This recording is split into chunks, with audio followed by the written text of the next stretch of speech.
if you have credit problems, my next guest has solutions. Stay with us. So we all know that credit can be a barrier to home ownership. So Satin Crable, the president of Jain Credit, is here to explain how to fix common credit problems. And Matthew is still here with us. I didn't mean to dismiss you before. I'm glad you're still here. But welcome, Satin. Thank you for being here. Thank you for having me. All right, so credit.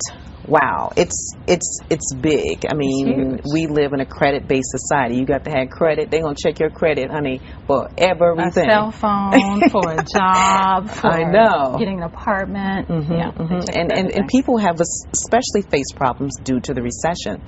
What are some things that we can start to do to overcome the credit problems? I mean, you have such great information that you're offering people as well.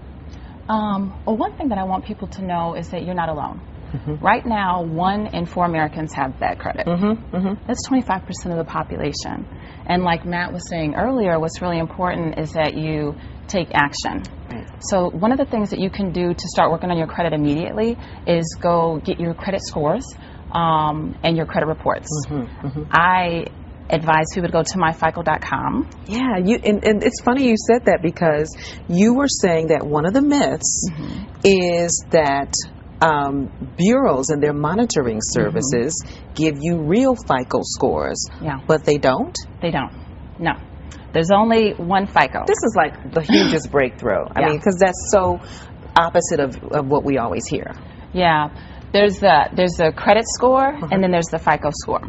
So Fair Isaac Corporation created what is the FICO score, and right now 95% of all lenders use that to determine whether or not they're going to give you credit and at what interest rates.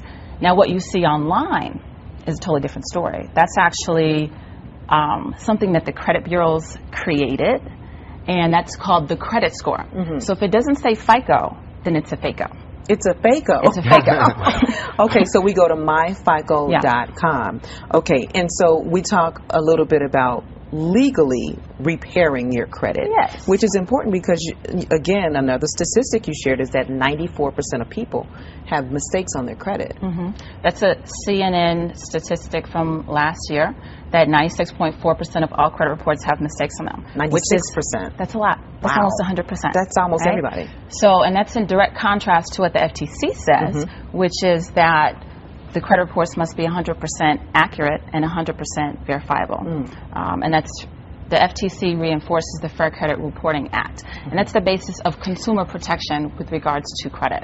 All right, so we only have about a minute or so left. Let's go through some things that people can do. We already said get your credit score, the real credit score. Get your real credit score from myfico.com. Right. The next thing is to look for errors. Any errors, including opening balances. It's not just about what's supposed to be on your credit report, it's how it's reporting. Right? So you have the right to dispute that. The next thing is that this is very simple, but it takes good credit to have good credit. Right? And then the other thing that I want people to do is, like we said before, take action. And pay your bills on time. Pay your bills on time. A lot of people don't know this, but one 30-day late payment is 50 to 100 points off your credit score. Unbelievable, and it's hard to recover from that. 100 points, lastly, a P.O. box lowers your credit score. Ooh, that's big. I'm Monique Caradine Kitchens. See you back here next week.